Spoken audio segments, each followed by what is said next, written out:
يبقى وجه ربك ذو الجلال والإكرام. وقال النبي صلى الله عليه وسلم: وعن أبي هريرة رضي الله تعالى عنه قال: قال رسول الله صلى الله عليه وسلم: أحب البلاد إلى الله مساجدها وأبغض البلاد إلى الله أسواقها. بسم الله الرحمن الرحيم. ألم تر كيف فعل ربك بأصحاب الفيل ألم يجعل كيدهم في تضليل وأرسل عليهم طيرا أبابيل ترميهم بحجارة من سجيل فجعلهم كعصف مأكول. আমার মরণ আসিবে কখন কেউ তো জানে না,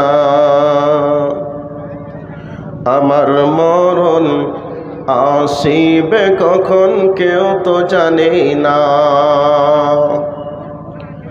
আমি চলে গেলে তোমরা আমায় ভুইলা যাইও না, আমার মরণ আসিবে কখন কেউ তো জানে না। এই দুনিয়া চিরজীবন থাকার জায়গা না, অন্ধকার কবর যে আমার আসল ঠিকানা। সবাই রেখে চইলা যাবে, সঙ্গী হবে না, আমার মরণ আসিবে কখন কেউ তো জানে না, আমার মরণ আসিবে কখন কেউ তো জানে না। কবর মাঝে মা বাবাকে দেখা যাবে না, দেখব যাকে তিনি হলেন শাহে মদিনা। ও ভাই সেই নবীজির দিদার পেতে চলো মদিনায়, আমার মরণ আসিবে কখন কেউ তো জানে না, আমার মরণ আসিবে কখন কেউ তো জানে না। কবর মাঝে মা বাবাকে দেখা যাবে না, দেখব যাকে তিনি হলেন শাহে মদিনা। ও ভাই বুঝবে তখন নবী বিনে আপন কেহ নেই, আমার মরণ আসিবে কখন কেউ তো জানে না, আমার মরণ আসিবে কখন কেউ তো জানে না।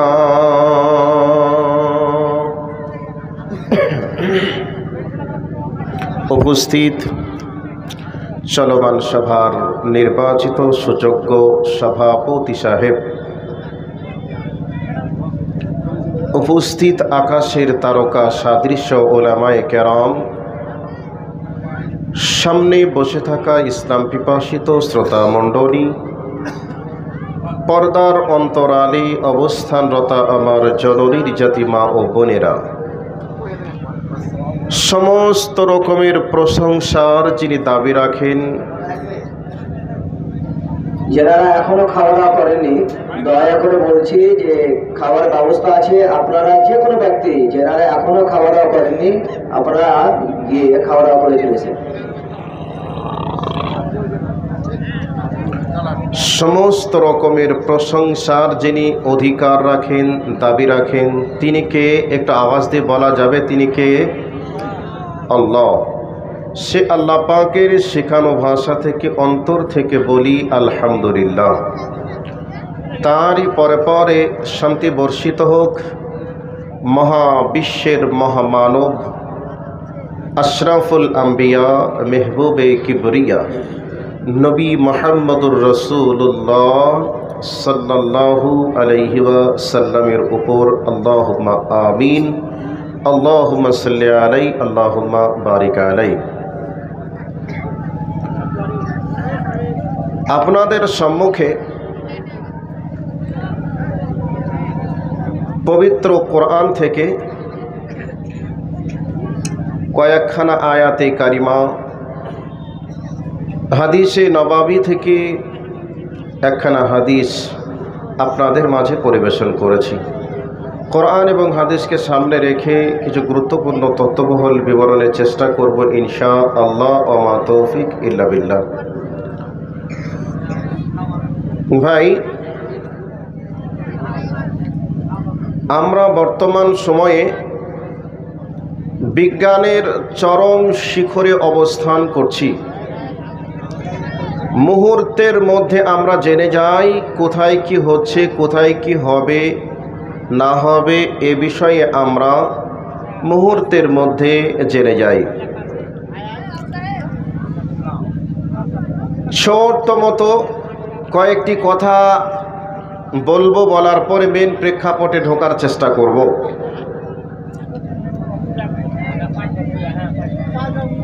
ইতিহাস আপনারা শুনেছেন,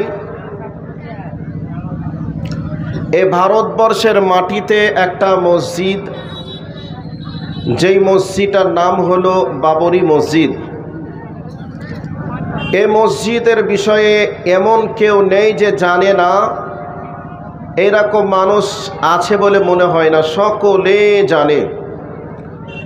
1992 খ্রিস্টাব্দে 6 ডিসেম্বরে এ বাবরি মসজিদকে শহীদ করা হয়। তারপর থেকে নিয়ে এ পর্যন্ত অনেক বাদ প্রতিবাদ হয়। এটা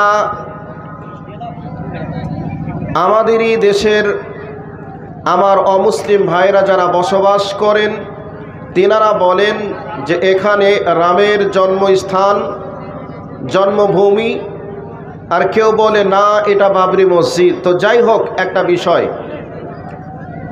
এ বিষয়কে সামনে রেখে দীর্ঘদিন টানাপড়া চলতে চলতে গত কয়েক বছর আগে তার সমাধান দেয় মহামান্য সুপ্রিম কোর্ট, যে এখানে বাবরি মসজিদ ছিল না, বরং রামের জন্মস্থানই এই জায়গাতে। শেষ পর্যন্ত রাম মন্দির তৈরি হলো। রাম মন্দির তৈরি হয়েছে, এর উদ্বোধনের ডেট হচ্ছে 2024 সালে 22শে জানুয়ারিতে। 22শে জানুয়ারিতে এর উদ্বোধন হবে। এই বিষয়টা একটু বললাম, এটা জেনে রাখুন। এরপরে আমার যেটা বক্তব্য সে বিষয়ে যাচ্ছি।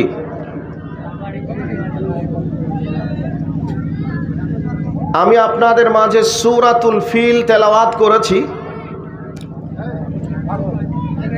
এই সূরাতুল ফিলের মধ্যে আল্লাহ সুবহানাহু ওয়া তাআলা তিনি কি বলতে চেয়েছেন আপনাদেরকে বলবো, বলার পরে আবার এই জায়গাটাতে আসব। আল্লাহ সুবহানাহু ওয়া তাআলা সূরাতুল ফিলের মধ্যে বলেছেন, আলাম তারা কাইফা ফাআলা রাব্বুকা বিআসহাবিল ফিল। আল্লাহ পাক এখানে বলতে চেয়েছেন তোমরা কি দেখো নাই। তো এই সূরাটা তো অবতীর্ণ হয়েছে রসুলের উপরে। রসুলের উপরে অবতীর্ণ হয়েছে, আর ঘটনাটা ঘটেছে যেই বছরে আল্লাহর নবী জন্মগ্রহণ করেছে তার আগে। তারপরে আল্লাহ বলছেন তোমরা কি দেখো নাই যে আমি হস্তি বাহিনীর সঙ্গে কিরূপ ব্যবহার করেছিলাম। আসলে আল্লাহ পাক এখানে বলতে চাচ্ছেন আলাম তাআলাম, তোমরা কি জানো না যে আমি আল্লাহ হস্তি বাহিনীদের সঙ্গে কি ব্যবহার করেছিলাম। হস্তি বাহিনীদের সঙ্গে কি ব্যবহার করেছিলেন এ বিষয়ে আমরা অনেকে জানি। ইয়ামান প্রদেশের একজন ব্যক্তি, তার নাম হলো আব্রাহা। আব্রাহা চেয়েছিল যে দেশ বিদেশ থেকে মানুষজন এসে কাবাতে ইবাদত করে, কাবা জিয়ারত করে, কাবা তওয়াফ করে। তো আমি এই কাবার থেকে উন্নত মানের কাবা যদি তৈরি করতে পারি, তাহলে কাবাতে মানুষজন না গিয়ে তারা আমার কাছে আসবে বা আমার তৈরিকৃত কাবাতে আসবে। এই উদ্দেশ্যে বিলাসবহুল একটা কাবা তৈরি করলো। কাবার মতো করে এইরকম একটা উন্নত মানের কাবা তৈরি করার চেষ্টা করে সে কাবা তৈরি করলো। মানুষজন এটাকে মেনে নিতে পারেনি। মেনে নিতে না পাওয়ার কারণে মানুষ বিভিন্নভাবে বাদ প্রতিবাদ করেছিল, কিন্তু সম্ভব হয়নি। শেষ পর্যন্ত একজন ব্যক্তি তার তৈরিকৃত কাবাতে পায়খানা করে দিল।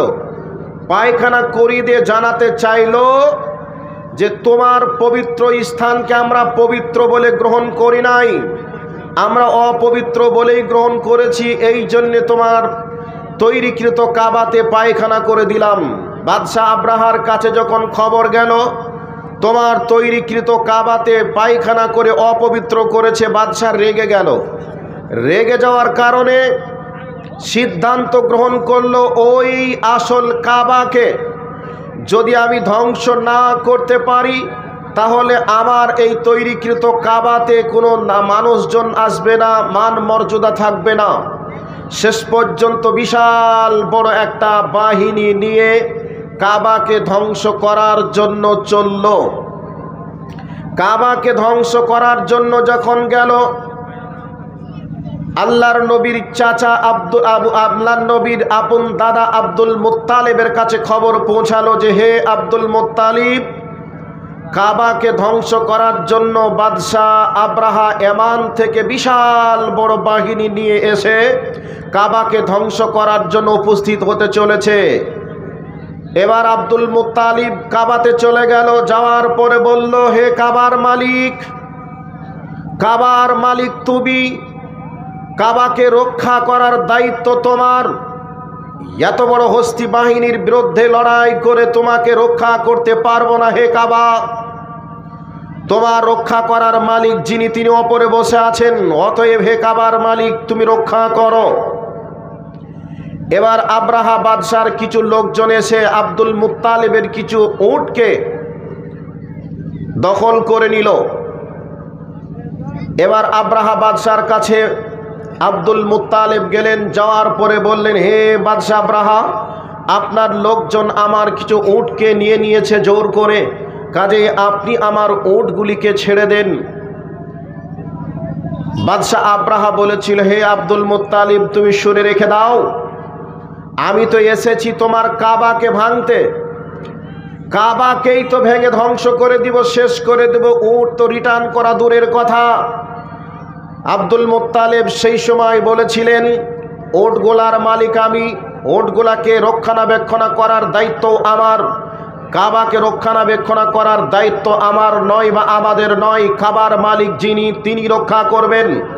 অতএব কাবার সঙ্গে আমার কোনো কাবার সঙ্গে বা কাবার জন্যে লড়াই করার মতো সামর্থ্য আমার নেই, কাজে আপনার কাছে আমি যে উটগুলা চাচ্ছি উটগুলি রিটার্ন করে দেন।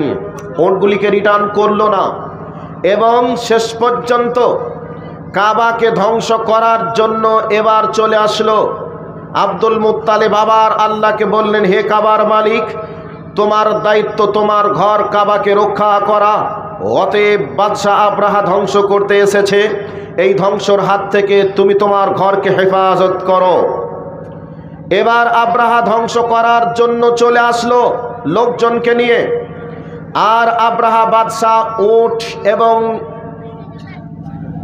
হাতিকে নিয়ে যখন চলে আসলো, ওই দলের একজন সব থেকে বড় হাতি যার নাম ছিল মাহমুদ, ওই মাহমুদকে নিয়ে সামনের দিকে অগ্রসর হতে চাইল, কিন্তু মাহমুদ হাতির সামনের দিকে আর আসে না আল্লাহর ঘরকে ভাঙার জন্য, কারণ হাতি হলো আল্লাহর সৃষ্টি আর কাবাও হলো আল্লাহর ঘর, সেই জন্য হাতির সামনের দিকে আল্লাহর ঘর ভাঙার জন্য আসছে না, আসলো না। এবার যখন আসছে না তখন তার উপরে চাবুকের আঘাত করতে শুরু করলো, কিন্তু হাতি সামনের দিকে যায় না, পিছন দিকে যেতে চাই, কোনোভাবেই সম্ভব হলো না। এরপর মানুষ তো নিমকহারাম, আল্লাহকে চিনে না, আল্লাহকে দাম দিতে জানে না। এই ব্যাপারে আল্লাহ সুবহানাহু ওয়া তাআলা সূরাতুল আদিয়াতের ভিতরে 5টি জন্তু বা 5টি প্রাণীর কসম করার পরে তিনি একটা আয়াত দিয়েছেন, ইন্নাল ইনসানা লিরাব্বিহি লাকানুদ, নিশ্চয় মানুষ তার প্রভুর কৃতজ্ঞ প্রকাশের ব্যাপারে অকৃতজ্ঞ। এই কথাটা বলার আগে আল্লাহ 5টি জিনিসের কসম খেয়েছেন। 5টি প্রাণীর কসম খাওয়ার পরে আল্লাহ সুবহানাহু ওয়া তাআলা তিনি বলেছেন, নিশ্চয় মানুষ তার প্রভুর কৃতজ্ঞ প্রকাশের ব্যাপারে অকৃতজ্ঞ। তাহলে একটা প্রাণী যার নাম হাতি, ওই হাতি সে জানে এটা আল্লাহর ঘর, এটাকে ভাঙা যাবে না, এর দাম আছে, এর মান আছে, এর মালিক স্বয়ং আল্লাহ, কাজে আমি এই ঘর ভাঙব না। যার কারণে হাতির উপরে চাবুকের বেত্রাঘাত চলে, চাবুকের আঘাত চলে, চাবুকের আঘাতকে সহ্য করে, কিন্তু সামনের দিকে গিয়ে কাবাকে ভাঙবে সে কখনোই বরদাস্ত করলো না, যেতে চাইল না। শেষ পর্যন্ত মাহমুদ নামক হাতির উপরে অনেক প্রহার করলো, সম্ভব হলো না। এরপরে আব্রাহা বাদশাহ লোকজনকে নিয়ে কাবার কাছে এসে কাবাকে ভাঙার জন্য যখন পায়তারা করলো, এমতো অবস্থায় আল্লাহ সুবহানাহু ওয়া তাআলা তার ঘরকে রক্ষা করার জন্য ঝাঁকে ঝাঁকে পাখিকে আল্লাহ সুবহানাহু ওয়া তাআলা তিনি পাঠিয়ে দিলেন, যেই পাখির 2 পায়ে 2টি পাথর, 2 পায়ে 2টি কাঁকর, আর একটা ঠোঁটে একটা কাঁকর নিয়ে আকাশ থেকে উড়ে, আর ওই মানুষ থেকে নিয়ে শুরু করে উট যা কিছু ছিল সবার উপরে যখন পড়তে লাগলো, মাংসকে ভেদ করে, মাংসকে ঝরিয়ে ঝরিয়ে খসিয়ে খসিয়ে পড়ার মতো পজিশন তৈরি হলো। মানুষজন দেখলো এখানে তো থাকা যাবে না, থাকলেই মারা যাব। যারা মারা যাব এই চিন্তা চেতনায় পালিয়ে গেল তারা বাঁচলো, কিন্তু যারা কাবাকে ভাঙার জন্য স্বয়ং অংশগ্রহণ করেছিল, ওই জায়গাতে যারা আসতে চেয়েছিল তারা পৃথিবীর মাটিতে টিকতে পারেনি। ওই সাধারণ পাখির পায়ের সাধারণ পাখির পায়ে যে কাঁকর, ওই কাঁকরের আঘাতে তাদেরকে দুনিয়ার বুক থেকে বিদায় হতে হলো। এমনকি শেষ পর্যন্ত বাদশাহ আবরাহাকে পর্যন্ত ওই কাঁকরের আঘাতে, ওই পাথর যে পাথর বহন করেছিল সাধারণভাবে একটা পাখি, ওই পাখির আঘাতে বা ওই পাখির মুখে পায়ের কাঁকরের আঘাতে দুনিয়ার বুক থেকে বিদায় নিল, টিকতে পারিনি। বলার উদ্দেশ্য হলো এটাই, আপনাদেরকে এখান থেকে একটা বিষয়কে স্মরণ করিয়ে দিতে চেয়েছি। স্মরণ করিয়ে দিতে কি চাইলাম, আল্লাহর ঘর হলো কাবা, আল্লাহর ঘর। আল্লাহর ঘরকে ভাঙতে চেয়েছিল মানুষ, মানুষ অকৃতজ্ঞ প্রকাশ করেছিল। অকৃতজ্ঞ এই জন্যে আল্লাহর ঘরকেও দাম দিতে চাই না, আল্লাহর ঘরকে ভাঙতে চেয়েছিল। আর একটা হাতি, সে একটা হিংস্র, সে একটা জঙ্গলি প্রাণী হওয়ার পরেও সেই প্রাণী আল্লাহর ঘর সে চিনেছিল বলেই আল্লাহর ঘরকে সে ভাঙতে যায়নি। কিছুদিন আগে আমরা সোশ্যাল মিডিয়ার মাধ্যমে দেখেছিলাম, আসামের মাটিতে যখন মানুষের ঘর বাড়ি ভাঙা হচ্ছিল, সাথে সাথে আল্লাহর ঘর মসজিদকেও ভাঙা হচ্ছিল। এই অবস্থায় হাতি মানুষের কথা শুনে মানুষের ঘর ভেঙেছিল, সোশ্যাল মিডিয়ায় দেখেছিলাম। কিন্তু কর্কের দ্বারা তৈরি একটা আল্লাহর ঘর, সেই ঘরকে যখন ভাঙতে হাতিকে বলা হলো, হাতি আল্লাহর ঘর মসজিদকে ভাঙলো না। তাহলে বোঝা গেল আল্লাহর ঘর একটা হাতি, একটা জানোয়ার সে চিনল বলে আল্লাহর ঘর তদানীন্তন সময়েও ভাঙিনি। আমরা নগদ সোশ্যাল মিডিয়ার মাটিতে, আসামের মাটিতে আমরা দেখলাম সেই জায়গাতেও আল্লাহর ঘর হাতি আক্রমণ করিনি, হাতি ভাঙিনি। এবার আল্লাহ সুবহানাহু ওয়া তাআলা বলছেন, ইন্নাল ইনসানা লিরাব্বিহি লাকানুদ, নিশ্চয় মানুষ তার প্রভুর কৃতজ্ঞ প্রকাশের ব্যাপারে অকৃতজ্ঞ। এই আশরাফুল মাখলুকাত, এ মানুষ হওয়ার পরে যেই মানুষকে আল্লাহ পাক বলেছেন উন্নত মানের, যেই মানুষকে আল্লাহ পাক বলছেন আমি অত্যন্ত সম্মানিত করে তৈরি করেছি, যেই আল্লাহ বলেছেন আমি অত্যন্ত সুন্দর করে তৈরি করেছি, সেই আল্লাহ আবার ঈদের কৃতকর্মের জন্যই বলছেন উলাইকা কাল আনআম, তারা চতুষ্পদ জন্তু, শুধু চতুষ্পদ জন্তুই নয়, বালহুম আযাল, চতুষ্পদ জন্তুর থেকেও নিকৃষ্ট আল্লাহ সুবহানাহু ওয়া তাআলা এই মানুষদের জন্যই বলেছেন। তাহলে একটা হাতি যে আল্লাহর ঘর চিনল, আল্লাহর ঘর ভাঙল না, আর একটা মানুষ জ্ঞানী গুণী বুদ্ধিমান মানুষ হওয়ার পরেও যে আল্লাহর ঘরের উপরে শাবল মারতে পারে, যে আল্লাহর ঘরের উপরে বুম্বিং করে আল্লাহর ঘরকে ভাঙতে পারে, তা এই হাতিকে ভালো বলবেন না এই মানুষটাকে ভালো বলবেন? আপনাদের বিবেকের কাছে আমার প্রশ্ন, একটু কথা বলুন।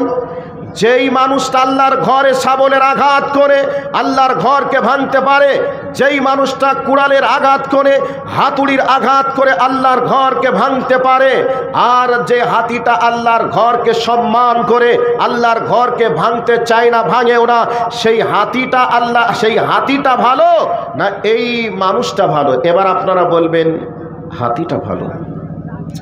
যেই মানুষটা আল্লাহর ঘর চিনল না, আল্লাহর ঘরের দাম দিল না, ওই মানুষদের ব্যাপারেই আল্লাহ পাক বলেছেন তোমার চোখ আছে, চোখ থাকার পরেও তুমি দেখলে না, তোমার কান আছে, কান থাকার পরেও তুমি শুনলে না, তোমার অন্তর আছে, অন্তর থাকার পরেও তুমি বুঝলে না এটা ঘরটা কার, আল্লাহর নাকি অন্য কার, এটা তুমি বুঝলে না। তোমার জন্যই আমি আল্লাহ বলছি উলাইকা কাল আনআম, তুমি হলে চতুষ্পদ জন্তু, বালহুম আদাল, চতুষ্পদ জন্তুই নয় তার থেকেও নিকৃষ্ট। হাতি তো একটা ভালো প্রাণী, সব থেকে নিকৃষ্ট প্রাণী আমরা কাকে বলি? শুয়োরকে বলি, কুকুরকে বলি, শৃগালকে বলি। যেই মানুষটা অন্তর থাকার পরেও যে বুঝলো না, চোখ থাকার পরেও যে দেখলো না, কান থাকার পরেও যে শুনলো না, সেই মানুষটা মানুষের চামড়া দিয়ে গড়া হতে পারে, সে এসি রুমে, এসি গাড়ি, এসি বাড়িতে থাকতে পারে, কিন্তু আমার আল্লাহ বলছেন তুমি একটা নিকৃষ্ট শুয়োর, কুকুরের থেকেও তুমি নিকৃষ্ট। এবার আমার বলার উদ্দেশ্য হলো এটাই, যারা আল্লাহর ঘরকে দেখলো, আল্লাহর ঘরকে দেখার পরে আল্লাহর ঘরে প্রবেশ করলো না, আল্লাহর ঘরকে দেখার পরেও মানুষ জানলে এটা আল্লাহর ঘর, তারপরে তার উপরে বোম্বিং করে যারা আল্লাহর ঘরকে ভাঙতে পারে, যারা আল্লাহর ঘরে শাবলের আঘাত করে আল্লাহর ঘরকে ভাঙতে পারে, সেই মানুষগুলিদের জন্যই আল্লাহ বলছেন ইন্নাল ইনসানা লিরাব্বিহি লাকানুদ, নিশ্চয়ই মানুষ তার প্রভুর কৃতজ্ঞ প্রকাশের ব্যাপারে অকৃতজ্ঞ প্রকাশ করেছে। একটা হাতির কাছ থেকে শিক্ষা নেওয়ার প্রয়োজন ছিল। একটা হাতির সঙ্গে আল্লাহ কি ব্যবহার করেছেন এই নামে একটা সূরা আল্লাহ পাক দিয়েছেন। যেই সময় বাদশাহ আব্রাহা আল্লাহর ঘরকে ভাঙতে চেয়েছিল, সেই সময় আল্লাহ সুবহানাহু ওয়া তাআলা আব্রাহা থেকে নিয়ে শুরু করে যারা ভাঙতে চেয়েছিল, আল্লাহ কাউকে ছাড় দেয়নি। আল্লাহ ওই সাধারণ পাখির ঠোঁটের বা পায়ের দ্বারা যে জিনিসগুলিকে, যে পাথরগুলিকে সংরক্ষণ করেছিলেন, সেই পাথরের আঘাতে তাদেরকে দুনিয়ার বুক থেকে বিদায় করেছে, ধ্বংস করেছে। সেই রকমভাবে হে কাবার মালিক আল্লাহ, তোমাকে বলি যারা তোমার ঘরকে ভাঙতে চায়, তোমার ঘর ভেঙে তারা যারা আজকে পায়তারা করে, তোমার কাছে দোয়া করি তুমি তোমার ঘরকে সেভাবে হেফাজত করো। আর আব্রাহা সহ আব্রাহার চালা চাম্পটদেরকে যেভাবে তুমি ধ্বংস করেছিলে, তোমার কাছে দোয়া করি হে আল্লাহ তাদেরকেও তুমি দুনিয়ার বুক থেকে ধ্বংস করো। সকলে বলি আমিন। এবার আপনাদেরকে বলতে চাচ্ছিলাম, মহিলারা যারা পিছনে আছেন, আগে জায়গা খালি আছে, আর চেপে চেপে আপনারা বসবেন। পিছনে এখনো অনেক মামলারা আছে, জায়গা শর্ট আছে, যার কারণে আবেদন কি আপনারা একটু আগে আগে বসবেন এবং চেপে চেপে বসার চেষ্টা করবেন। তো ভাই বলছিলাম যে পজিশনের কথা, আল্লাহ সুবহানাহু ওয়া তাআলা তিনি সূরাতুল ফিলে এ কথাগুলি বলতে চেয়েছেন। তো বলার উদ্দেশ্য এটা নয়, আমার বলার উদ্দেশ্য হচ্ছে মেন এটা যে আব্রাহা মসজিদ ভাঙতে চেয়েছিল, ভাঙতে পারিনি। বর্তমান সময়ে অনেক মসজিদকে ভাঙতে চাচ্ছে, তারপরেও সম্ভব নয়, এবং অনেক জায়গাতে ভাঙছে, এগুলিকে আমরা দেখছি। তো এবার আমাদের করণীয় কি হবে? আল্লাহর কাছে ইমানি হালাতে আল্লাহর কাছে দোয়া রাখা, হে আল্লাহ তোমার ঘর তুমি হেফাজত করো, কারণ এত বড় শক্তির বিরুদ্ধে মোকাবেলা করে তোমার ঘরকে আমরা রক্ষা করতে পারবো না। যেমন কাবাকে তুমি গাইবী মদদ দিয়ে তুমি তোমার কাবাকে রক্ষা করেছিলে, আজ বর্তমান সময়ে তামাম পৃথিবীর মুসলিম উম্মাহ সহ পৃথিবীর যত মসজিদ আছে, মাদ্রাসা আছে, তুমি হেফাজত করো। এ দোয়া আমাদের অবশ্যই করতে হবে। এবার আমি বলছি, ভালো করে কান করে শুনে নেন। এই ভারতবর্ষের মাটিতে মুসলিমরা 1100 বছর শাসন করেছিল, বলে থাকে 800 বছর, আসলে না, 1100 বছর ভারতবর্ষের মাটিতে মুসলিমরা শাসন করেছিল, এই ইতিহাস আমরা জেনেছি। তো 1100 বছর ছেড়ে দিলাম, 800 বছর কথায় আপনি ধরুন। 800 বছর রাজত্ব করার পরেও আমরা এ ভারতবর্ষের মাটিতে রক্ত দিয়ে এ ভারতবর্ষকে আমরা স্বাধীন করলাম। স্বাধীন কাদের হাত থেকে করলাম? ইংরেজদের হাত থেকে। ইংরেজরা এ ভারতবর্ষের মাটিতে যখন শাসন করেছিল, তখন পাকা মসজিদ হলে তাদেরকে একটা ট্যাক্স দিতে হতো, কাঁচা মসজিদ হলে একটা ট্যাক্স দিতে হতো, মুখে দাড়ি রাখলেও ট্যাক্স দিতে হতো। এই রকম একটা পজিশন এ ভারতবর্ষের মাটিতে ছিল। এই অবস্থাতে মুসলিম অমুসলিম সকলে মিলে ইংরেজদের বিরুদ্ধে সংগ্রাম করে এ ভারতবর্ষকে স্বাধীন করে আমরা এ ভারতবর্ষ পেয়েছি, ইতিহাস তার প্রমাণ করে। এবার এই ভারতবর্ষের মাটিতে অযোগ্য অশিক্ষিত বর্বর কিছু মানুষ চেয়ারে বসার পরে একের পর এক মুসলিমদের সমস্ত ঐতিহ্যকে ভুলে গিয়ে বর্বর জাতি, অশিক্ষিত অজ্ঞ যারা, তারা চেয়ারে বসে আজকে মুসলমানদেরকে মারবো কাটবো হুঙ্কার তারা দিচ্ছে। তো যাই হোক, আমি আপনাদেরকে এ বিষয়ের শিক্ষা বা এ বিষয়ের জ্ঞান আপনাদেরকে দিতে চাচ্ছি না। সামনে এমন একটা পরিস্থিতি পরিবেশ আসবে, সেই পরিস্থিতি পরিবেশে হতে পারে আমাদেরকে মসজিদে নামাজ পড়তে যাওয়া থেকে আমাদেরকে হয়তো বঞ্চিত হতে পারে, বা আমাদেরকে মসজিদ বানানোর হাত থেকে দূরে থাকতে হতে পারে। তো আল্লাহ না করুক, সেই দিকে লক্ষ্য রেখে আপনাদেরকে বলছি, এমন একটা পজিশন আসবে যেই পজিশনে চেষ্টা করলে উপায় থাকবে না। সেই উপায়টা যাতে না আসে সেই দিকে লক্ষ্য রেখে আল্লাহর কাছে ফিরে এসে আল্লাহর ঘর মসজিদে আসুন, আল্লাহকে ডেকে তোবা তাহলিল করে সঠিক জায়গাতে ফিরে এসে আল্লাহর কাছে আমরা আর্তনাদ করব। ইনশাআল্লাহ এ সমস্ত বিপদ থেকে আমরা রক্ষা পাবো। আল্লাহর কাছে দোয়া রাখি, হে আল্লাহ তুমি আমাদেরকে হেফাজত করো, সকলে বলি আমিন। এবার বলছিলাম, শুনে আসুন। আল্লাহ রাব্বুল আলামিন বলেন,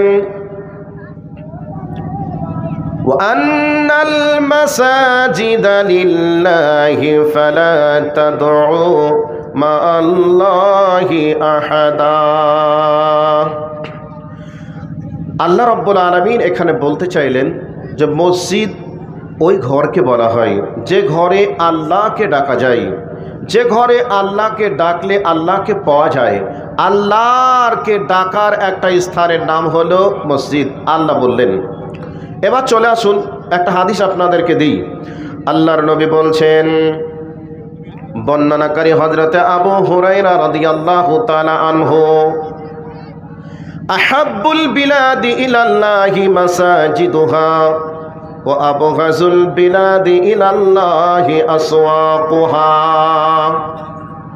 বর্ণনাকারী হযরতে আবু হুরায়রা রাদিয়াল্লাহু তাআলা আনহু, এই হাদিসের যিনি ব্যাখ্যা দিচ্ছেন তিনি হলেন আমাদের গ্রুপ লিডার নবী মুহাম্মদুর রাসূলুল্লাহ সাল্লাল্লাহু আলাইহি ওয়াসাল্লাম।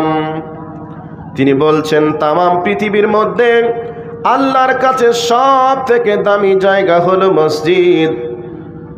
এই হাদিসের লাস্ট পয়েন্টে নবীজি বলছেন, ও আবগাযুল বিলাদি ইলাল্লাহি আসওয়াকুহা। নবীজি বলছেন, তামাম পৃথিবীর মধ্যে আল্লাহর কাছে সব থেকে নিকৃষ্ট মানের জায়গার নাম হলো বাজার। নবীজি কি বলতে চাইলেন? পৃথিবীর মধ্যে দামি জায়গাটা হলো মসজিদ। আবার এই দামি জায়গাটা কার কাছে? আল্লাহর কাছে। আর নবীজি বলছেন তামাম পৃথিবীর মধ্যে সব থেকে নিকৃষ্ট মানের জায়গা হলো আল্লাহর কাছে, সেটা হলো বাজার। বন্ধুরে, বর্তমান সময়ে মসজিদে লোক সংখ্যা বেশি দেখা যায় না বাজারে লোক সংখ্যা বেশি দেখা যায়? এবার আপনারা বলবেন, মাওলানা সাহেব বাজারে লোক সংখ্যা বেশি দেখা যায়, তাহলে খারাপ জায়গায় খারাপ লোক বেশি থাকে না ভালো জায়গায় ভালো লোক বেশি থাকে? নিশ্চয়ই যারা মসজিদে যায় তারা ভালো জায়গাতে ভালো মানুষরাই যায়। এবার অনেক মানুষ বলবেন, মাওলানা সাহেব যারা নামাজ পড়ে তারাই হলো বদ, আর যারা নামাজ পড়ে তারাই হলো খারাপ। আর ওই খারাপ লোকগুলি মসজিদে যায়। আমরা নামাজ পড়ি না তো কি হয়েছে, কিন্তু আমাদের ঈমান ঠিক আছে, এইরকম অনেক মানুষ বলে। কিন্তু বন্ধুরে, এ কথা আপনার মুখের হতে পারে, কিন্তু এ কথা আল্লাহ স্বীকৃতি দেয়নি, নবীজিও স্বীকৃতি দেয়নি। অতএব আপনার এ কথা চলবে না। যারা ভালো মানুষ তারা ভালো জায়গাতেই যাবে। নবীজি বলছেন দামি জায়গা হলো মসজিদ, আর মসজিদে যে যাবে তার মান মর্যাদা আল্লাহর কাছে বেড়ে যাবে।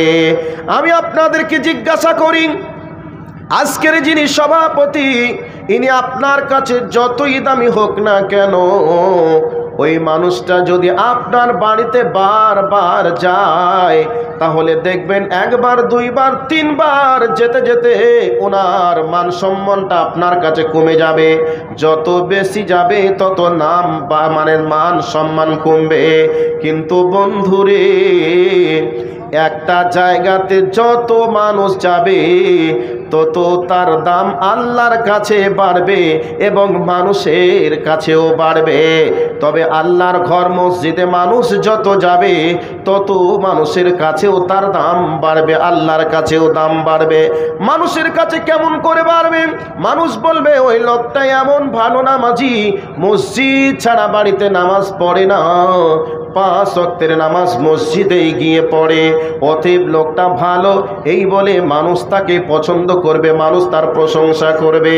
আর নবী আমার বলছেন ওয়ার রাজুলুন মুআল্লাকুন কলবুহু ফিল মাসাজিদ, নবী আমার বলছেন যার অন্তরে প্রেম ভালোবাসা, মসজিদের ভালোবাসা যার অন্তরে লেগে থাকবে, ওই ব্যক্তি কঠিন কিয়ামতের ময়দানে, যেদিন আল্লাহর আরশে আজিম ছাড়া, আল্লাহর রহমতের ছায়া ছাড়া কোনো ছায়া যেদিন থাকবে না, সেদিন কেবলমাত্র আল্লাহর আরশে আজিমের নিচে যেই ব্যক্তি মসজিদের প্রতি ভালোবাসা ছিল, ওই ব্যক্তি আল্লাহর রহমতের ছায়া তলে আশ্রয় পাবে।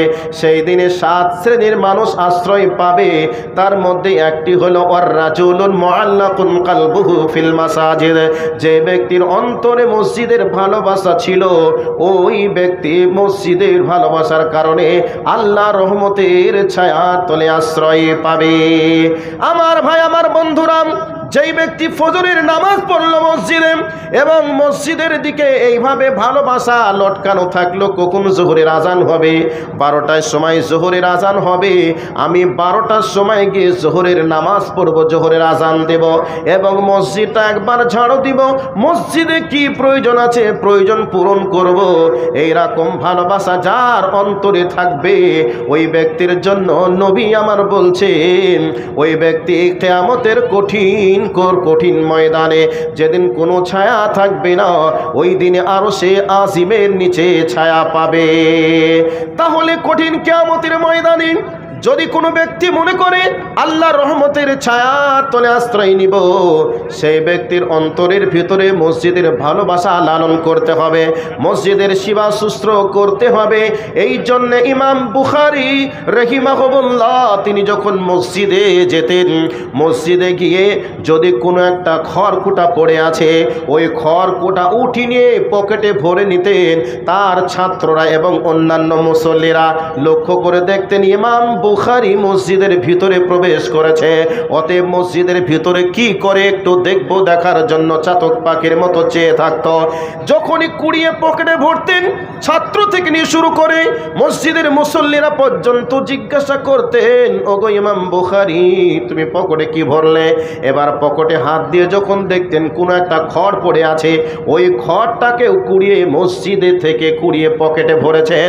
তার মানে ওনার নেয়াত ছিল, ওনার চেষ্টা ছিল মসজিদ থেকে খড় উঠিয়ে পরিষ্কার করে আমি আল্লাহ পাকের আরশে আজিমের নিচে ছায়া লাভ করব। আমার ভাই, আমার বন্ধুরা, এই জন্য সাহাবায়ে কেরাম থেকে নিয়ে শুরু করে সকলে মসজিদের জন্য সেবা যত্ন করতেন, মসজিদ পরিচর্যা করতেন। স্বয়ং বিশ্ব নবীর মতো মানুষরাও পর্যন্ত মসজিদের জন্য লেবারের কাজ করে করে মসজিদে নববী তৈরি করেছেন। কিভাবে তৈরি করলেন? আল্লাহ আল্লাহর নবী কাফিরদের অত্যাচারে জর্জরিত হয়ে মক্কা ছেড়ে যখন মদিনায় চলে গেলেন, মদিনাতে যাওয়ার পরে বিশ্বনবীর মন এবার চাচ্ছে এখানে এমন একটা পার্লামেন্ট তৈরি করব, মুসলিম জাহানের পার্লামেন্ট তৈরি করব। মুসলিম জাহান কিভাবে চলবে, এখান থেকে তার বিল পাস হবে, এইরকম একটা মসজিদ তৈরি করব। এ চেতনা নিয়ে সাহাবীদেরকে বললেন, চলো গো, আমাকে তোমরা মসজিদে নবাবির জন্য একটা জায়গার তোমরা সন্ধান যাও, চলে একটু জায়গা দেখে আসি। এবার আল্লাহর নবী সাহাবীদেরকে নিয়ে চললেন। সাহাবীদেরকে নিয়ে যাওয়ার পরে এবার মসজিদে নবাবির জন্য একটা ফাঁকা চাটিয়ান ময়দানকে লক্ষ্য করলেন। এবার নবীজি বললেন, লিমান হাজাল মিরবাদ, তবে বলো তো এই চাটিয়ান ময়দানটা কার, বলো এর মালিকানা অধিকার কার নামে রয়েছে, বলো লিমান হাজাল মিরবাদ, বলো তো এই ময়দানটা কার। নাম চলে আসলো, এই ময়দানটা হলো দুইজন এতিম বালকের, যার নাম হলো সাহাল এবং সুহাইল। এবার আল্লাহর নবী তালাবা রাসূলুল্লাহ সাল্লাল্লাহু আলাইহি ওয়াসাল্লাম, এবার হযরতে রাসূলুল্লাহ ওই সাহাল এবং সুহাইলকে সন্ধান করলেন, কোথায় আছে তাকে ডেকে নিয়ে এসো। সাহাল এবং সুহাইল এতিম বাচ্চা এবার চলে আসলো। আল্লাহর নবী বললেন, মানিক রে, মধুরে, সোনারে, আমি তোমার এই জায়গাটাকে আল্লাহর ঘর মসজিদের জন্য পছন্দ করেছি, অতএব তুমি এই জায়গাটা দাম কত নেবে, এই জায়গাটা তুমি আমাকে দিয়ে দাও, কত দাম লাগবে বলো, এই জায়গাতে আল্লাহর ঘর মসজিদ বানাবো। যেমনি বাচ্চা দুটি শুনেছে, শোনার সঙ্গে সঙ্গে আনন্দে আটখানা হয়ে তাদের যেন একবারে চোখ দিয়ে পানি চলে আসলো, হাসি যেন বন্ধ হয়ে গেল। আহারে, এত জায়গা থাকতে, এত মানুষের জায়গা থাকতে, কোনো মানুষের জায়গাকে বা কোনো জায়গাকে নবীজি পছন্দ করলেন না, বরং আমাদের জায়গাকে পছন্দ করেছেন। এই আনন্দে হাসতে হাসতে যেন হাসি বন্ধ হয়ে যাচ্ছে। এমতো অবস্থায় নবীজিকে বলছেন, দয়ার নবী গো, এই জায়গার জন্য কোনো দাম দেওয়া লাগবে না, অতএব এই জায়গাতে আল্লাহর ঘর মসজিদ আপনারা আরম্ভ করে দেন, তৈরি করতে শুরু করে দেন। এমতো অবস্থায় বিশ্বের বড় দার্শনিক, বিশ্বের বড় বৈজ্ঞানিক, তিনি গবেষণা করে তিনি জানতে পেরেছেন, তিনি বুঝতে পেরেছেন এমন একটা সময় আসবে, ওই সময় আমার বিরুদ্ধে হয়তো মানুষ কলম ধরবে, আমার চরিত্র নিয়ে কালি তারা মাখানে চুরুদ মানে কালি মাখানোর চেষ্টা করবে, যে মোহাম্মদ দুটি এতিম বাচ্চাকে সাদা সিধে পেয়ে, ভালা ভোলা পেয়ে, তাদেরকে বুঝিয়ে সুজিয়ে জায়গাটাকে নিয়ে এই জায়গাটাতে মসজিদে নবাবি বানিয়েছে, অতএব আমি কোনো মানুষের কাছে এই সুযোগটা দিয়ে যাব না। অতএব বাবা, তোমরা বলো জায়গার দাম কত লাগবে। যাই হোক, দাম ফাইনাল হয়ে গেল, মসজিদের জন্য জায়গা ক্রয় করা হয়ে গেল। এবার মসজিদে নবাবির কাজ শুরু হয়ে যাবে। ওই মসজিদে নবাবির তখন এখনকার মতো তো ইট বালু সিমেন্ট দিয়ে সুন্দর করে গাঁথনির ব্যবস্থা ছিল না, পাথর কেটে কেটে মসজিদ বানাবে। এই মসজিদ বানাবে, সাহাবীরা শুরু করে দিলেন। বিশ্ব নবীর মতো মানুষটা পর্যন্ত তিনি মসজিদে নবাবী বানানোর জন্য লেবারের মতো কাজ করে করে মসজিদে নবাবী বানানোর জন্য সাহায্য করেছেন। আমার ভাই, আমার বন্ধুরা, আজ সেই মসজিদে নবাবী দাঁড়িয়ে আছে, পৃথিবীর ইতিহাসে নামটা আজও জলজল করছে। মসজিদে নবাবী যতদিন পৃথিবী থাকবে ততদিন পর্যন্ত মসজিদে নবাবীর নাম থাকবে। তবে জিজ্ঞাসা করবে, এই জায়গাটা কার ছিল মসজিদে নবাবী হওয়ার আগে? পৃথিবীর যতদিন থাকবে ততদিন পর্যন্ত দুইজন এতিম বালকের নাম পৃথিবীর ইতিহাসে থাকবে। আমার ভাই, আমার বন্ধুরা, তদানীন্তন সময়ের দুইজন এতিম বুঝেছিল মসজিদের গুরুত্ব কি। মসজিদের জন্য আনন্দে আটখানা হয়ে আল্লাহর নবীকে ওয়াকফ করে দিতে চাইলেন, কোনো দাম দেওয়া লাগবে না, এই চিন্তা তারা করেছিলেন, এইভাবে তেনারা বলেছিলেন। কিন্তু বর্তমান সময়ে আমরা জ্ঞানীগুণী বুদ্ধিমান হওয়ার পরে মসজিদের দানের কথা শুনলে আমাদের মনটা যেন কেমন কেমন করে, আনচান আনচান করে। অথচ নিজের বাড়িটাকে সুন্দর করে ইতালিয়ান মার্বেল দিয়ে সুন্দর করে বাড়িটাকে ইঞ্জিনিয়ার নিয়ে এসে মাস্টার প্ল্যান দিয়ে তৈরি হয়ে যায়, তখন কোনো সমস্যা সমস্যা হয় না। আর আল্লাহর ঘর মসজিদের জন্য মানুষের দুয়ারে দুয়ারে চাইতে হয়, ভিক্ষা করতে হয়, অথচ মানুষকে আব্বা বাপ মা বলে বলে আল্লাহর ঘর মসজিদের জন্য নিতে হয়। বন্ধুরে, যে ব্যক্তিটা 10 লক্ষ 20 লক্ষ টাকা খরচ করে নিজের বাড়িটা তৈরি করলো, ওই ব্যক্তিকে যদি আমার আল্লাহ জিজ্ঞাসা করে, ওরে আব্দুল্লাহ, তোর বাড়িটা 20 লক্ষ টাকা দিয়ে বানিয়েছিলি, রাতের অন্ধকারে তৈরি হয়ে গিয়েছিল, সুন্দর করে বানিয়েছিলি, কোনো সমস্যা হয়নি, অতএব আমার ঘরটা বানানোর জন্য লোকের দুয়ারে দুয়ারে যেতে হয়েছিল, অথচ তোর দেওয়ার মতো ক্ষমতা ছিল, তুই কেন দিসনি? এই কৈফিয়তটা যদি আল্লাহ নেয়, সেদিন আসামির কাঠগড়ায় দাঁড় হতে হবে কি হবে না? অবশ্যই হবে। সেই জন্য আপনাদেরকে বলছিলাম, বিশ্ব নবীর মতো মানুষটা পর্যন্ত মসজিদে নবাবী বানানোর জন্য লেবারের কাজ করেছেন। আবু বকর, ওমর, উসমানের মতো মানুষগুলা পর্যন্ত মসজিদে নবাবীর খেদমত করে তারা পরকালে জান্নাত দেওয়ার জন্য তারা এই প্রচেষ্টা চালিয়েছেন।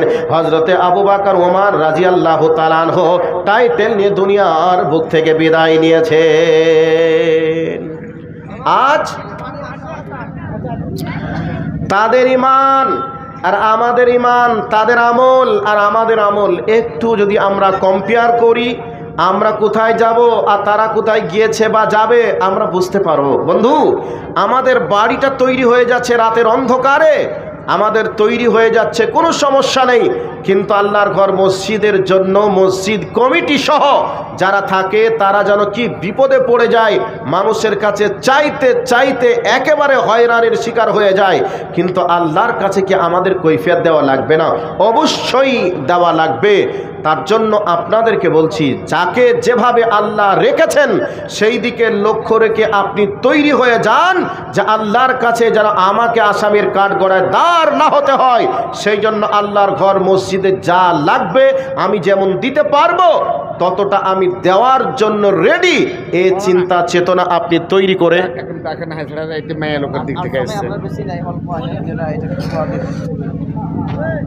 এটা মেয়ে লোকের কাছ থেকে এসেছে 40,137 টাকা। মাশাআল্লাহ, আলহামদুলিল্লাহ, জাযাকুমুল্লাহ খাইরান জাযা ফিদ দুনিয়া ওয়াল আখিরা। আল্লাহুম্মা সাল্লি আলাইহা আল্লাহুম্মা বারিক আলাইহা ফি আহলিকা ওয়া মালিকা। আয় আল্লাহ, মা বোনদের কাছ থেকে 40,137 টাকা এসেছে। মা বোনদের দানকে তুমি সাদরে মঞ্জুর করো। তারা কে কি নিয়াতে দিয়েছে আমরা জানি না, তুমি জানো। আল্লাহ দয়া করে তাদের নিয়াতগুলিকে আল্লাহ তুমি পূরণ করে দাও। আয় আল্লাহ, তাদের আত্মীয় স্বজন যারা নাফিরার দেশে চলে গেছে সবার কবরের শাস্তিকে তুমি মাফ করো, সকলে বলি আমিন। দুখানা চাদর, একটা কাঁথা দান করেছেন, আল্লাহ তাদের দানকে তুমি কবুল করো। ওই মেয়েদের পক্ষ থেকে আরেকজন দিয়েছেন 500 টাকা, আল্লাহ তুমি কবুল করো। জাযাকাল্লাহ খাইরান জাযা ফিদ দুনিয়া ওয়াল আখিরা। তো এবার বলছিলাম, হ্যাঁ, আরো একজন 500 টাকা দিয়েছে, আল্লাহ তুমি কবুল করো। এবার বলছিলাম, এবার বিষয়টা হলো, আমরা এ দুনিয়াতে এসেছি, চলে যাব আল্লাহর কাছে, একথা চূড়ান্ত সত্য। তাফসিরে রুহুল মানি নামক একটা গ্রন্থ, এই তাফসির কারক উল্লেখ করেছেন, আসলে এটা তিনার নিজস্ব মত, নিজস্ব বক্তব্য তিনি পেশ করেছেন। কি পেশ করেছেন? তিনি বলেছেন, যেই ভূমিকম্পে আল্লাহ সুবহানাহু ওয়া তাআলা তিনি গোটা পৃথিবীকে লণ্ডভণ্ড করবেন, ধ্বংস করবেন।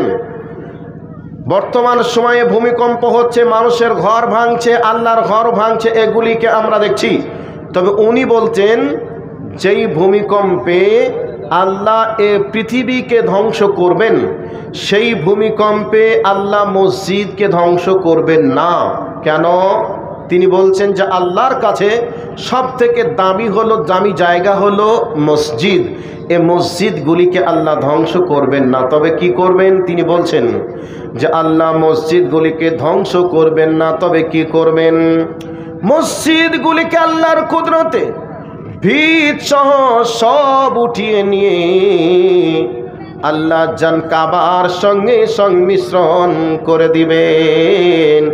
আর কাবাকে উঠিয়ে নিয়ে আল্লাহ জান্নাতুল ফিরদাউসের সঙ্গে কানেকশন লাগিয়ে দিবেন। আমার ভাই, আমার বন্ধুরা, আল্লাহ সুবহানাহু ওয়া তাআলা তিনি পবিত্র কোরআনের মধ্যে বলছেন, কুল্লু মান আলাইহা ফান ويبقى وجه ربك ذو الجلال والإكرام আল্লাহ রাব্বুল আলামিন বলেন আসমানের উপরে যা আছে জমিনের উপরে যা আছে সব একদিন ফানা হয়ে যাবে, ধূলিসাৎ হয়ে যাবে, কোনো কিচ্ছু থাকবে না। জমিনের উপরে যা দেখছেন মানুষ তো দূরের কথা, যত রকমের মাখলুকাত আছে সব ঘুমিয়ে যাবে, শেষ হয়ে যাবে, মাখলুকাত চলে যাবে। এর উপরে পাহাড়গুলি আছে, পাহাড়গুলি পর্যন্ত ধ্বংস হয়ে যাবে, নদী পানি শুকিয়ে যাবে, কোনো কিচ্ছু থাকবে না, এমতো অবস্থা বা এমন একটা সিচুয়েশন তৈরি হয়ে যাবে। শুধু তাই নয়, আল্লাহ মালাকাল মাউতকে বলবেন একবার জমিনকে ভ্রমণ করে তুমি দেখে আসো। জমিনকে ভ্রমণ করে দেখবেন, চিরুনি তল্লাশি করেও দেখবেন জমিনে মানুষ তো দূরের কথা, একটা পিঁপড়ে পর্যন্ত নেই, সব ঘুমিয়ে গেছে, গোটা পৃথিবী স্তব্ধ হয়ে যাবে। এবার মালাকাল মাউতকে আল্লাহ বলবেন যাও তুমি জমি আসমানে ভ্রমণ করো। আসমান ভ্রমণ করবেন, আসমানে যা ফেরেশতা ছিল সব ঘুমিয়ে গেছে, কেবলমাত্র 4 জন ফেরেশতা আছে। এবার আল্লাহ পাক বলবেন হে মালাকাল মাউত, ওই 3 জন ফেরেশতা রূহকে কবজ করে নিয়ে এসো। 3 জন ফেরেশতা রূহ কবজ হয়ে যাবে। এবার আসমান এবং জমিনের মাঝে কেবলমাত্র 2 জন, একজন হলেন মালাকাল মাউত আর একজন হলেন যিনি আসমান এবং জমিনের মালিক ও খালিক, তিনি আর কেউ নেই। মালাকাল মাউত আল্লাহ রব্বুল আলামিন বলবেন মউত ইয়া মালাকাল মাউত, হে মালাকাল মাউত তুমি মরে যাও, তুমি মরে যাও। মালাকাল মাউত মরে যাবে। এখানে একটা লম্বা ঘটনা আছে, ওটা বলছি না। মালাকাল মাউত মারা যাবে, আসমান এবং জমিন স্তব্ধ, জমিনেও কেউ নেই, আসমানে কেউ নেই, আসমান স্তব্ধ হয়ে গেছে, জমিন স্তব্ধ হয়ে গেছে। এবার আসমান এবং জমিনের মালিক আল্লাহ, এই অবস্থায় তিনি বলবেন লিমানিল মুলকুল ইয়াউম, বলো আজকে রাজত্বটা কার হাতে? আল্লাহ রাব্বুল আলামিন বলেন তাবারাকাল্লাযী বিয়াদিহিল মুলকু ওয়া হুয়া আলা কুল্লি শাইইন কাদির। আমি আল্লাহর হাতেই রয়েছে রাজত্ব, আল্লাহ রাব্বুল আলামিনের হাতেই রাজত্ব, আল্লাহ রাব্বুল আলামিনের হাতেই ক্ষমতা। সেই ক্ষমতার মালিক আল্লাহ, তিনি বলবেন লিমানিল মুলকুল ইয়াউম, বলো তো আজকে এই রাজত্বটা কার হাতে? আল্লাহ রাব্বুল আলামিন দুনিয়াকে সম্বোধন করে বলবেন ইয়া দুনিয়া আইনা আনহারুকি, দুনিয়া তুমি বলো তোমার উপরে সমুদ্র মহাসমুদ্রগুলি ছিল আজকে সেগুলি কোথায়? আবার দুনিয়া বলবে ইয়া দুনিয়া আইনা জিবালুকি, দুনিয়া তুমি বলো তোমার উপরে লক্ষ কোটি মন ওজনের যে পাহাড়গুলি ছিল সেই পাহাড়গুলি কোথায়?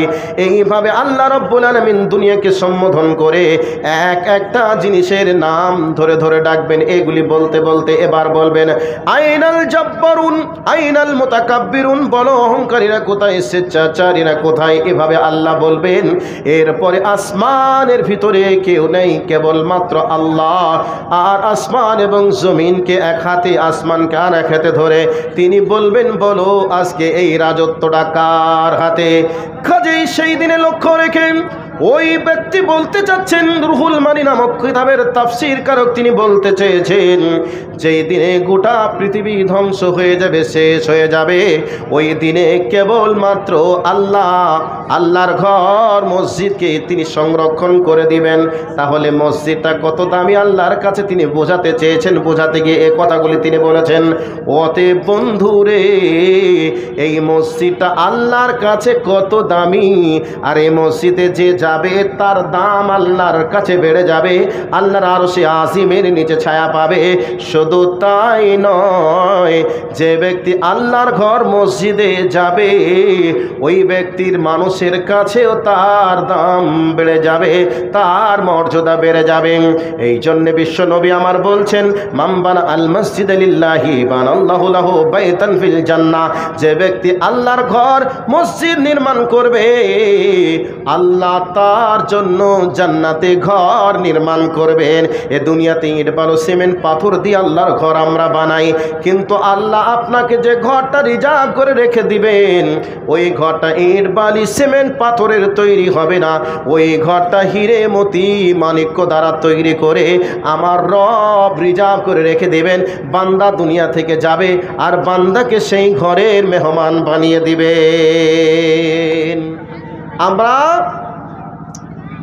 চিনলাম না সে ঘর আল্লাহর কাছে কত দামি, আল্লাহর কাছে কত গুরুত্ব সে ঘরের আছে, ওই ঘর প্রসঙ্গে আমরা চিনলাম না, দাম দিতেও জানলাম না। বন্ধু, সেই ঘর যেই ঘর নির্মাণ করলে আল্লাহ জান্নাতে ঘর নির্মাণ করবেন, এ কথা রসুল বলছেন। যেই ঘর বা যেই ঘরে প্রবেশ করলে আল্লাহর আরশে আজিমের নিচে ছায়া হবে, সেই ঘরের জন্য একটা সৌভাগ্যবান ব্যক্তি কে আছেন? একজনকে দেখতে চাই, যিনি এই ঘরের জন্য বেশি নয় 20,000 টাকা দিবেন। একজনকে দেখতে চাই। আল্লাহর কোন বান্দা আছেন যিনি বলবেন যে আমি আল্লাহর ঘর তৈরি করব, যেই ঘরে মানুষ নামাজ পড়বে, সাদকায়ে জারিয়ার নেকি হবে, এবং আমি আল্লাহর কাছে কিয়ামতের ময়দানে আরশে আজিমের নিচে ছায়া নিব, এবং মরার পরে পরে আমি আল্লাহর কাছে জান্নাত পাবো। যেই জান্নাতটা বা যেই ঘরটা আল্লাহ রিজার্ভ করবেন হিরেমতি মুক্তা দ্বারা তৈরি, সেই ঘরের আমি মেহমান হতে চাই। এই দিকে লক্ষ্য রেখে একজন বলবেন যে আমি 20,000 টাকা দেব, আর একজন বলবেন আমি 10,000 টাকা দেব, আর একজন বলবেন 5,000 টাকা, আর একজন বলবেন 2,000 টাকা। এবার আপনাদের কাছে দেখি আল্লাহ তার ঘরের জন্য কার টাকাকে আল্লাহ কবুল করছেন একটু দেখি। এবার আপনারা বলবেন যে মৌলভী সাহেব অমুক জনের এত আছে, দিতে মানে এত আছে এর পরেও দেয় না। আসলে আপনি জেনে রাখবেন আল্লাহ তার টাকাকে কবুল করছেন না তার ঘরের জন্য বলে সে ব্যক্তি দিতে পারছে না। দেখি আল্লাহর ঘরের জন্য কার টাকাকে আল্লাহ কবুল করেছেন। একজন তিনি বলবেন আমি 20,000 টাকা দেব, আরেকজন বলবেন আমি 10,000 টাকা দেব, আরেকজন বলবেন 5,000, আরেকজন বলবেন 2,000। একবার লিল্লাহে তাকবীরের ধ্বনি হয়ে যাবে, এর ফাঁকে উঠে দাঁড়িয়ে যাবেন আল্লাহর কোন বান্দা আছে দেখি। সাহাল এবং সুহাইল দুই ভাইয়ে যখন শুনলেন আমাদের জায়গাতে মসজিদ হবে, তারা আনন্দে হেসেছিল, কেঁদেছিল। দেখি আল্লাহর বান্দার কার দানকে আল্লাহ তার ঘরের জন্য কবুল করছে একটু দেখব।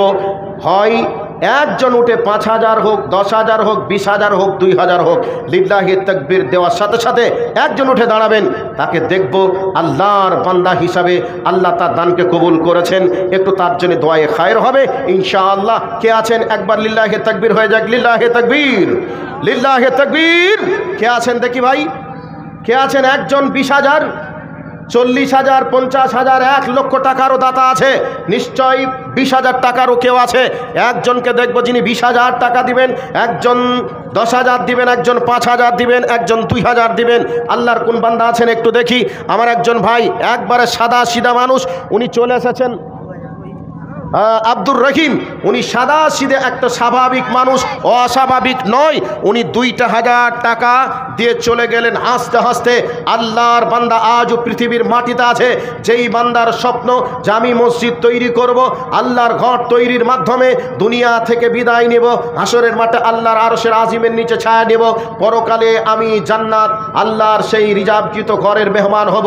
এই জন্যে আব্দুর রহিম নামে সাদা সিধা একজন মানুষ 2,000 টাকা দিয়েছেন। আল্লাহ তোমার বান্দার দানকে তুমি কবুল করো, আল্লাহ যে নিয়াতে দিয়েছেন নিয়াতকে তুমি পূরণ করো।